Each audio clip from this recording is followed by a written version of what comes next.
Bună, sunt eu, vecina ta, și am revenit. Și n-am revenit chiar în orice zi, ci chiar în ziua mea de naștere. Și bineînțeles că o să fac astăzi un tort, dar până la urmă ce zi de naștere e aia fără un invitat. Așa că am un invitat special, foarte special. Hola! Ciao! Fratele meu, care a mai venit acasă de Crăciun. Și o să mă ajute să recreez tortul copilăriei. Adică un tort simplu, cu un pandișpan clasic și cremă la plic și banane. Și vedem dacă mai punem nici ananas. Nu știu. Așa. Ca idee, avem nevoie doar de zahăr, ouă și făină și un praf de sare, fără praf de copt. Pentru că folosim foarte multe ouă, 10 ouă, și ele o să ajute pandișpanul să aibă volum. Eu am uitat să cumpăr zahăr normal și am avut doar zahăr brun, dar e ok, că nu e chiar zahăr brun clasic. E mai mult din ăla cu colorant. Și o să mă ajute robotul de bucătărie, pentru că e o cantitate foarte mare.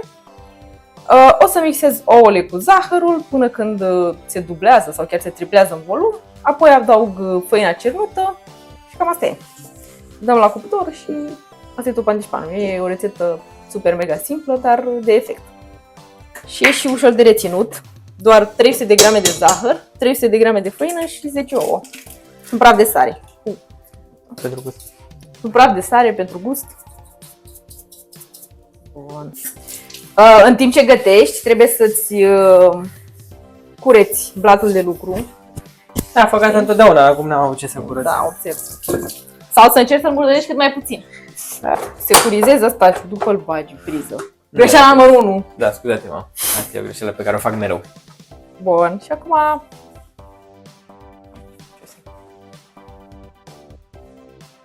Nu contează Deci detalii. că te duci cu limba. Acum? Și acum o să lăsăm să se bată foarte bine mixul acesta de ouă cu zahăr. După ce s-au bătut, încorporăm făina și nu mai avem nevoie de mixer, o să încorporăm cu o spatulă, pentru că trebuie să rămână aerat aluatul. Și dacă o lăsăm tot cu mixerul, o să se aplatizeze, să spun așa. Dar hai să ne ocupăm de prima parte și... am uitat cel mai important lucru atunci când faci prăjituri, să preîncălzim cuptorul. Și o consider pe tine, fratele meu. Da, sigur. La 180 de grade doar. Bun, ne revedem când punem blatul în tavă. Am terminat de bătut ouăle cu zahărul și acum o să rog pe fratele meu să tapeteze tava cu ulei spray și... Bloopers, hai. și cu făină. Încă o dată. Adică râd pentru că el a zis. Hai, încă o dată. Am terminat de bătut ouăle cu zahărul. O să vă arăt imediat. E totul foarte pufos. Și acum o să-l rog pe fratele meu să tapeteze tava de copt cu acest spray special pentru copt și făină, bineînțeles. Și cam atât, ca să nu mai folosim hârtie de copt și oricum nu avem nevoie pentru că tava aceasta e specială pentru blatul și nu o să se lipească. Te rog, fratele meu. Da, du-te deasupra chiuvetei că uleiul acesta o să sară și o să murdărească pe aici. Auzești? Nu trebuie să dai cu mult, trebuie să dai așa de la depărtare. Ok? O să vă învăț cum să folosiți un spray, că se pare că 80% din populație nu știe, după statisticile fratelui meu. El e foarte bun pe statistici. Eu vă recomand să faceți asta deasupra unei cuvete, pentru că acum eu am împrăștiat pe aici cu... Au sărit particule de ulei și o să aveți de curățat. Se curăță, nu-i problemă. Da, se curăță prin magie. Așa, punem niște făină. Și asta n-am cum, trebuie deasupra chiuvetei. Dar crede-mă, fratele meu, cine are astfel de tavă știe ce trebuie să facă, nu trebuie să-i arăt eu. Și dacă nu are, Dacă nu cum are, faci pentru cei care nu... pune hârtie de copt. Vedeți, se incorporează foarte ușor. Nu o punem pe toată deodată. Punem puțin și începem așa cu mișcări de jos în sus, ca la macarons. Cine știe, cunoaște. Glumesc. Nu e foarte greu, doar că nu trebuie să ne grăbim, pentru că dacă ne grăbim o să se formeze coloașe.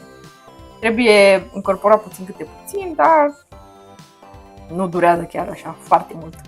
Și acum o să pun aluatul în tavă Ia uitați ce frumos. O să meargă la cuptor la 180 de grade pentru 35 de minute. O să-l mai verific cu scobitoarea. Depinde de cuptor, poate să stea și mai mult. Mai lăsați la deschis că se pierde căldura. Câte grade are?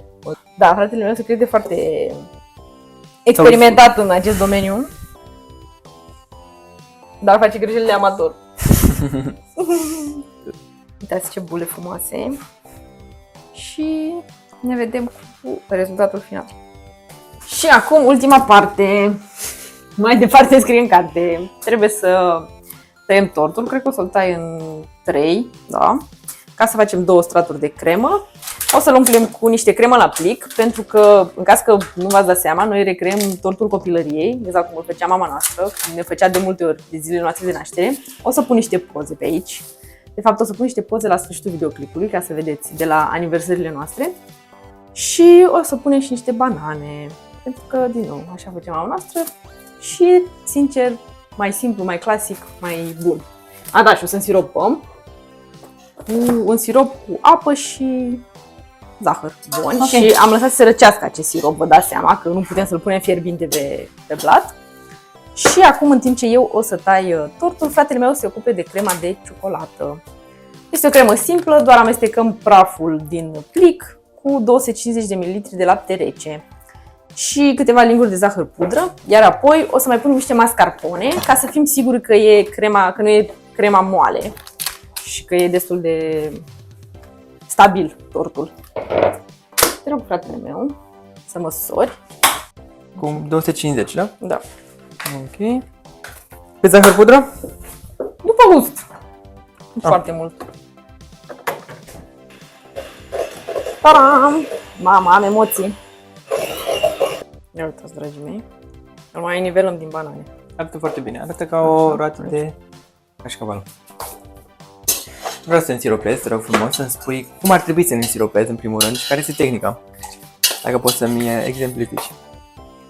La asta am zis că te las pe tine, fratele meu, pentru că tu ai zis că știi mai bine. Ai zis că eu niciodată nu însiropez cum trebuie, așa că te las pe tine să însiropezi tu cum trebuie.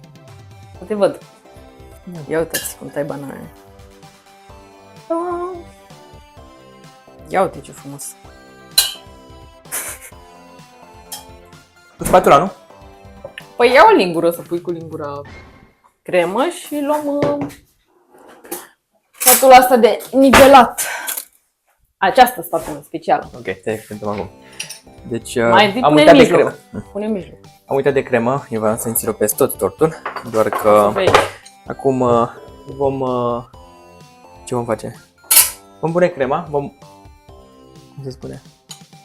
Monta tortul, vom monta tortul acum. Cu această lingură vom lua crema cu ciocolată, crema la plic, cu mascarpone și vom nivela cu această spatulă. Să vedem. Așa. Asta mea preferată, zice. Pe care n-ai făcut-o niciodată, că nu ne lăsa mami să facem. Da, nu ne lăsa niciodată mama noastră să facem așa ceva. Oh, ia uite ce are sora mea aici, ascuns. Invers. Ok, uite-o. Ascuns. L-am avut mereu. E, da, altă treabă. Dar nici nu trebuie să ridici. Nu trebuie să ridici spatula. E mai așa. Dați-mă. E mai ușor. Da, încercăm să nivelăm, că mi se pare că o parte mai mult. Păi mi se pare chiar e. Ok. Și acum punem bananele. Am revenit mai devreme, pentru că fratele meu vrea să vă arate ce skill-uri are el de a urna un tort. Și vrea să vă arate și în caz că, nu știu, îi cade tortul pe jos, să prindă pe cameră, să devină viral.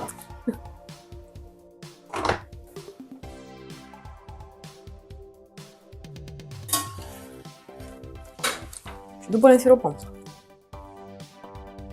Mai dai așa cu asta pe margine. Bravo!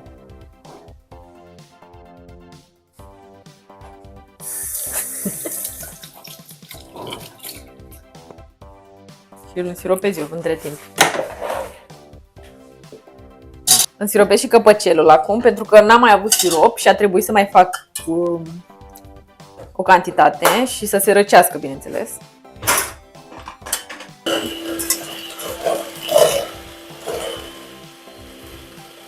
Foarte bună. Te rog, mergi. Acesta este crema. Nu, băiatule! Iar acum, Te rog. și acum îl vom orna cu o spatulă sau cum se numește acest ustensil? Da, e o spatulă. Dar aia e doar să faci așa pe margine. Stai după ce pun toată crema.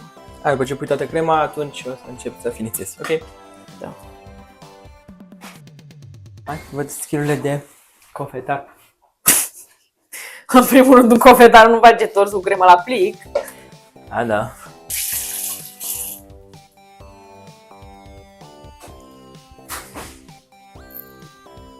Acum facem frișca pentru a orna tortul.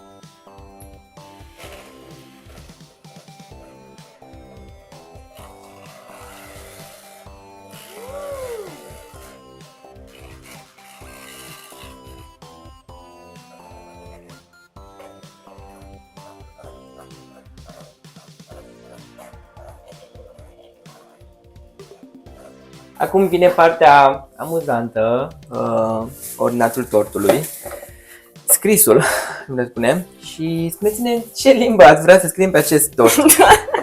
Și cu siguranță vă scrie în română. Acum vom tăia cu foarfeca vârful pungii și trebuie să fim foarte atenți pentru că trebuie foarte, foarte subțire, nu? Depinde cât de gros vreți să scrieți sau să ornați. Okay. Acum vom scrie la mulți ani.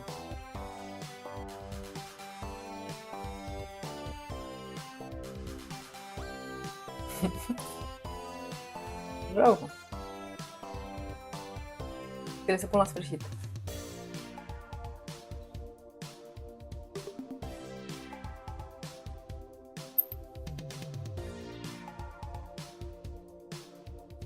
Mamă, ce simț artistic! Foarte bine. Acum o voi lăsa pe sora mea să retușeze. Păi ce să mai fac? Dacă faci un lucru, faci până la capăt, nu? Asta da, dar vreau să fie împreună. Ah, ia uitați ce frumos! Un melc fără cochilie. Mai știi când a făcut mami tortul ăla de ziua ei și a căzut? Am căzut. Mama noastră a făcut doar un tort de ziua ei. Din nou, ne-a lăsat pe noi să îi facem tort. Și da, și eram destul de mari, eram la facultate. Da, l-au pus bine în frigider, iar tatăl nostru simte și acum s-a dus seara să-și ia o bere din frigider și a deschis brusc ușa și a căzut. Mamă, sper să mai găsesc, dacă găsesc poza o să o pun aici. Da. Și acesta este tortul nostru, tortul preparat de noi, tortul meu de fapt, pentru ziua mea. Chiar dacă nu mă pricep la prăjituri absolut deloc, a fost foarte ușor să-l fac. Blatul poate este partea cea mai dificilă, dar din punctul meu de vedere chiar este ușor să faci un panișpan, toată lumea poate. Dacă urmați pașii și dacă cântăriți ingredientele așa cum trebuie. Nici eu nu puteam spune mai bine, fratele meu. Noi chiar ne-am distrat făcând acest tort și vă recomandăm și vouă. Nu trebuie să faceți ceva sofisticat care să aibă gust bun, mai ales când vine vorba de prăjituri. Și, da, ce să zic, până data viitoare, vă las cu vecinele. Și la mulți ani! Vecinele! Bună!